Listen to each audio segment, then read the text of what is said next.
Hai, jadi hari ini kita mau ngurus si putih. Nih, si putih.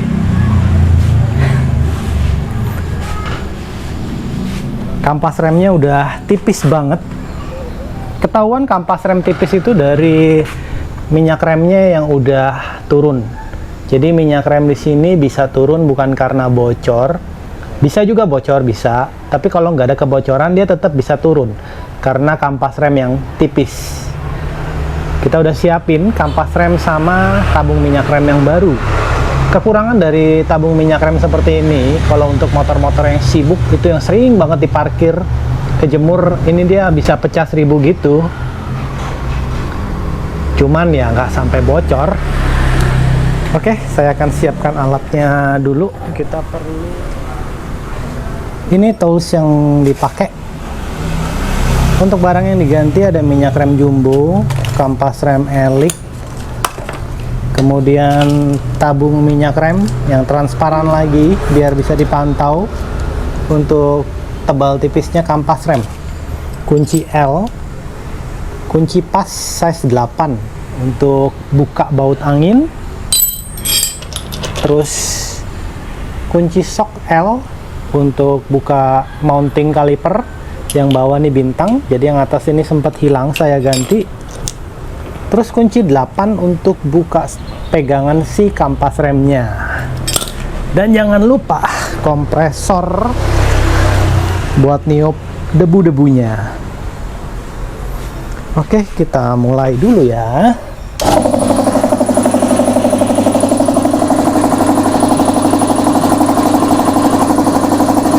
Pertama kita harus lepas dulu kaliper dari mountingannya. Kita pakai kunci sok L.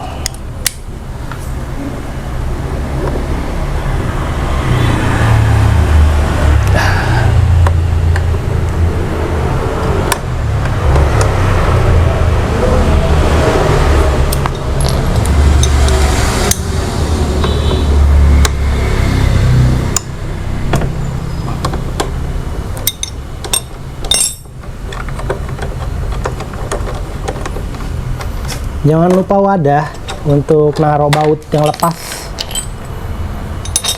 atau barang-barang kecil yang bisa ngegelinding. Oke, coba mundur dulu sedikit ya biar kelihatan.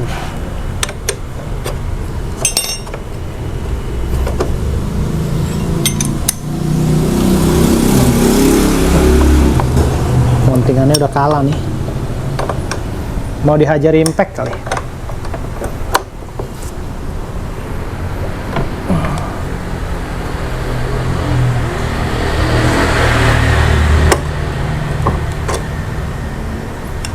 Motor jalan terus, dia nggak tipis-tipis amat sih, mungkin karakter kampas remnya kali. Oh iya, kita juga butuh tang seperti ini dulu kepake buat ngebongkar headlamp reflektor waktu pemasangan proyektor HID loh, bukan bilet. Sekarang nih kepake di sini nih buat ngebengkek, jadi kalipernya bisa balik lagi normal, full lagi ke atas. Ini kalau di sini dibengkek atas tuh minyak rem pasti naik.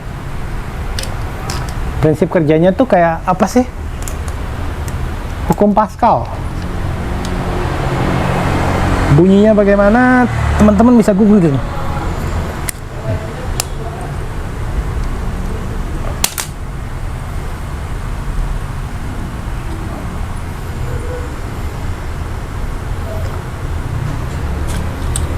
Kita buka dulu kampasnya. Dulu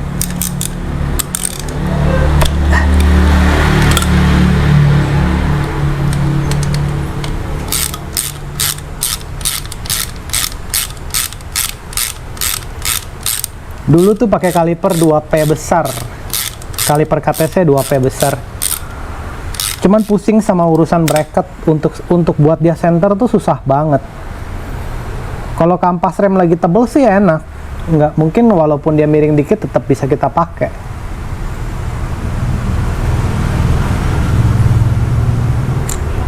Tapi kalau kampas rem udah tipis terus kita ganti baru, udah deh. Ini bisa nyari sikat, tapi gue udah nggak ada sikat besi ya. Sikat besi gue kemana ya? Gue nyari sikat besi dulu guys. Tahu guys sikat besinya kemana guys? Yang debunya tuh. Iyalah, jalan terus bos.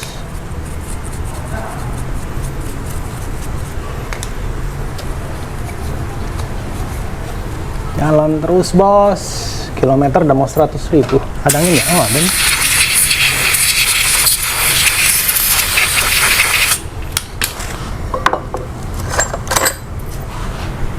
Plat ini susah banget dicari penggantinya, jadi jangan sampai hilang. Dia itu yang tugasnya megangin kampas rem pada tempatnya, itu tugasnya dia. Kalau nggak ada beginian kampas rem pas dipasang tuh bakal bunyi klotok.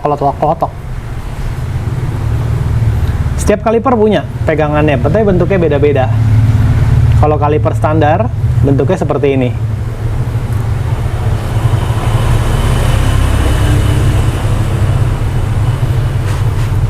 Nah, ini mumpung nih.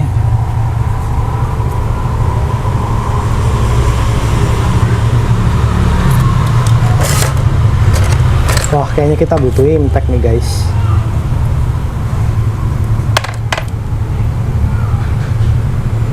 Nggak usah ya. Oh, dia udah nggak main nih. Ini mesti dibuka nih, dibersihin lagi si bracketnya. Nih, bracket ini yang bikin kaliper bisa geser kanan kiri.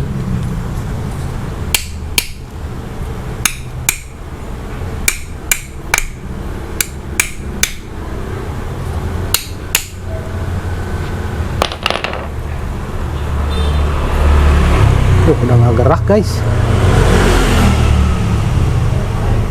Pantes.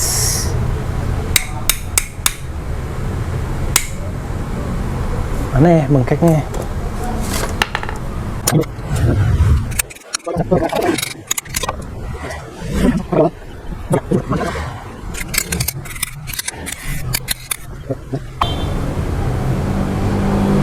Udah keluar. Cuman harus sabar.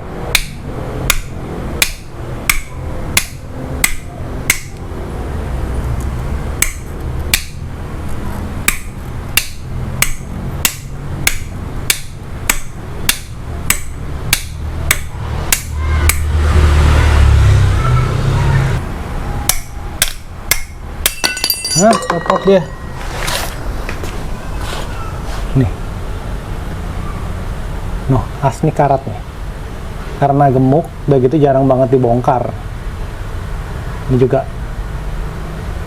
Nih kita mau bersihin, terus kasih grease ulang biar kalipernya bisa geser kanan dan geser kiri.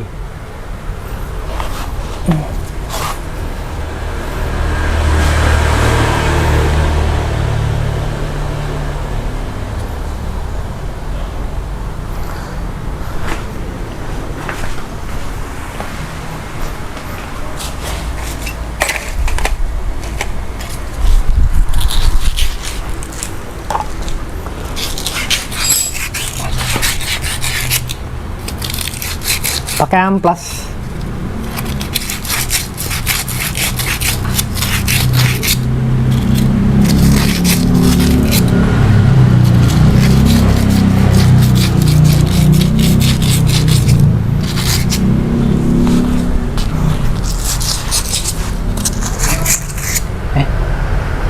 Bersih ya.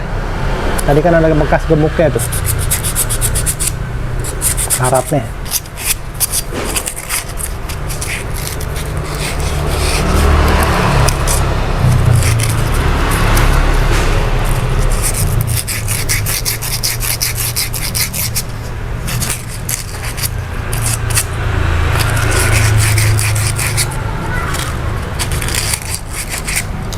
Udah bersih, kita pasang lagi. Ternyata susah juga. Pegang kamera iya. Ngonten iya sambil montir. Tangannya pada kotor-kotor. sayang device-nya. Jadi karena kita kehabisan gemuk, atau tepatnya saya nggak nyetok untuk gemuk atau grease, sementara ini saya pakein dulu pakai Rexco. Jadi pakai Rexco chain loop seperti ini tuh pelumas. Jangan pakai WD.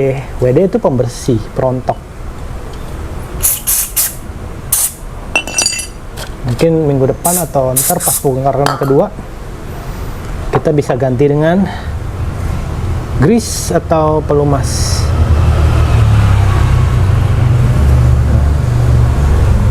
Dia harusnya seperti ini. Serat lagi guys.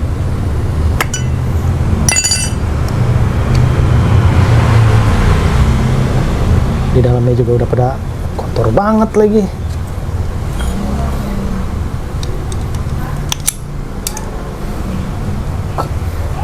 Kasih pelumas dulu.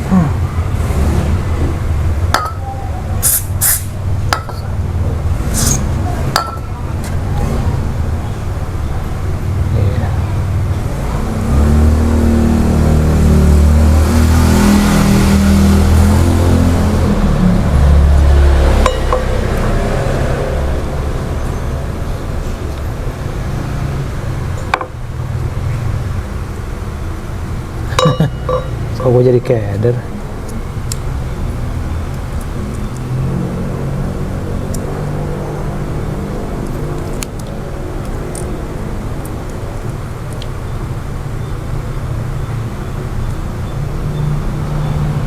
Gue rada geli lu, tangan gue kotor-kotor olian begini. Nggak nyangka gue bisa nyangkut ke sini juga. Nah, itu dia harusnya bisa geser kanan, geser kiri. Kalipernya nyangkut lagi dia. Tuh.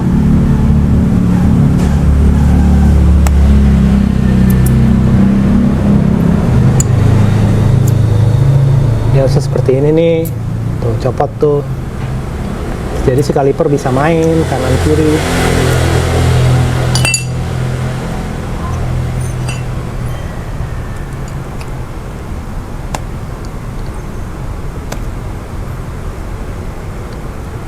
Oke.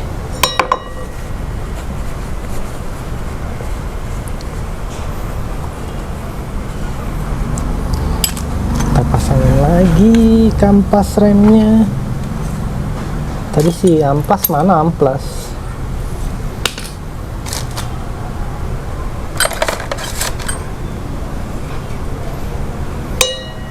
Ampas akuransi memang.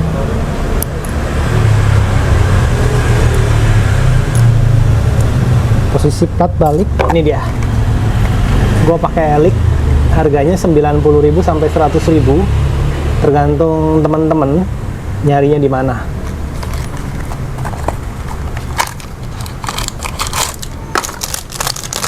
Habis kalau beli online di marketplace rada terlalu beresiko.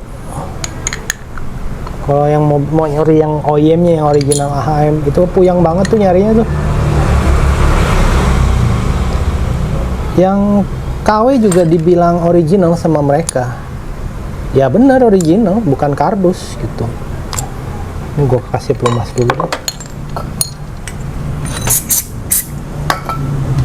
Terpas datang ngahem lah, apalah.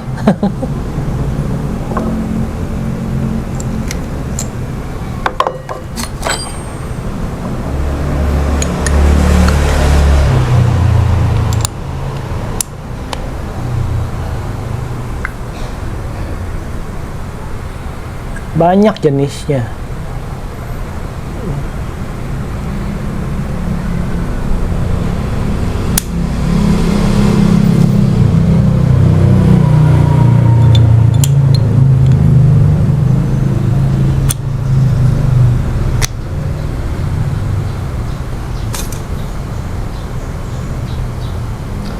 Dulu gua ada satu temen, kalau ganti kaliper itu bersih loh, sampai pistonnya dibongkar. sampai pistonnya dibongkar, dicuci pakai sabun colek. Bersih tuh, bersih. Cuman pemakaian berapa lama kita nggak tahu.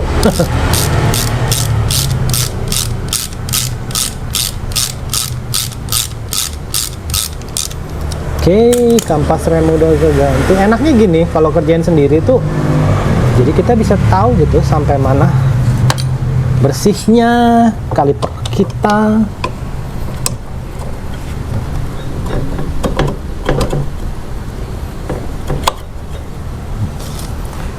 Pasang lagi baut mountingan ini, kita pasang lagi ya.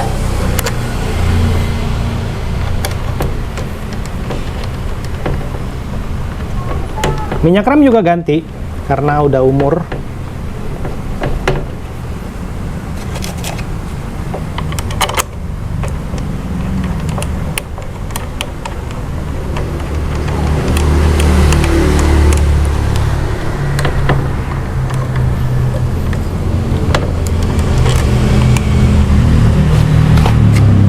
Nggak pas. Nah, ini dulu. Biasain tuh kalau muter baut itu pakai tangan dulu, jangan langsung pakai kunci. Biar kita tahu dapat partner yang ngebantuin konten.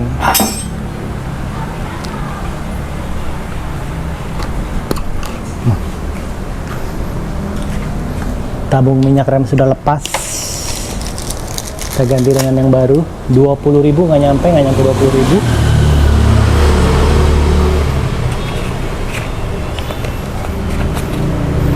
Mungkin karena kelamaan dijemur.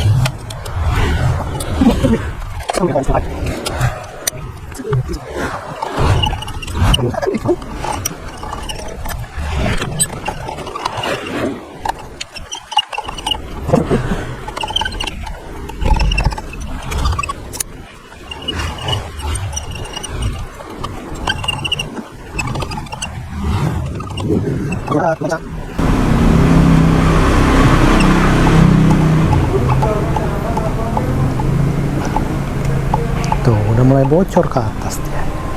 Nah, begini nih urusan minyak rem nih.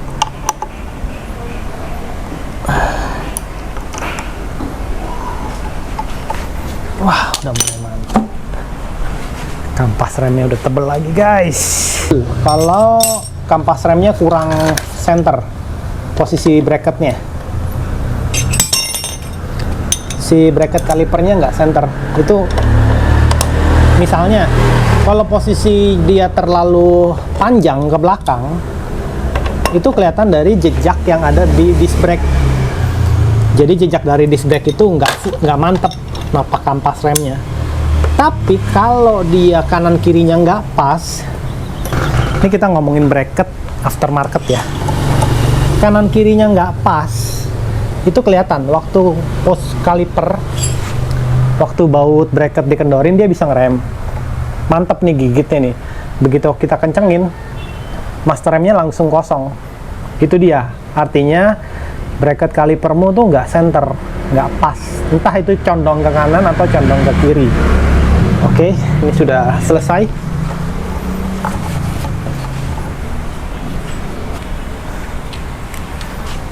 Tabung minyak remnya udah ganti yang baru supaya nggak bocor. Saya nggak tahu sih bocor apa enggak, cuman dia udah pecah 1000. Kaliper juga, kampas remnya juga udah tebal, posisinya udah center lagi. Dan itu dia guys, posisi kita udah beres ganti kampas rem. Nih tabung minyak rem seperti ini, pemakaian mungkin udah sekitar 40.000 atau 50.000 km. Udah kejemur-jemur, udah mulai pecah 1000. Akhirnya gue putuskan untuk ganti, walaupun dia belum bocor. Kekurangan dari tabung minyak rem atau reservoir seperti ini ya nggak awet di bawah matahari, tapi cukup lama kok. Dia nggak awetnya bukan pasang sekarang bulan depan bocor. Tapi saya nggak tahu juga ya kalau di pasaran. Soalnya kan banyak ya yang bikin seperti ini ya. Terus kelebihannya jelas, kita bisa pantau tebal tipisnya kampas rem kita dari minyak rem ini. Kalau minyak remnya turun, itu bukan berarti bocor. Bisa aja kampas remnya yang udah tipis. Jadi mau nggak mau minyak remnya turun ke kaliper agak banyak, sehingga dia bisa dorong si kampas remnya. Oke, cukup sekian. Kalau teman-teman minat dengan tabung minyak rem seperti ini, bisa cek linknya di kolom deskripsi. Thank you.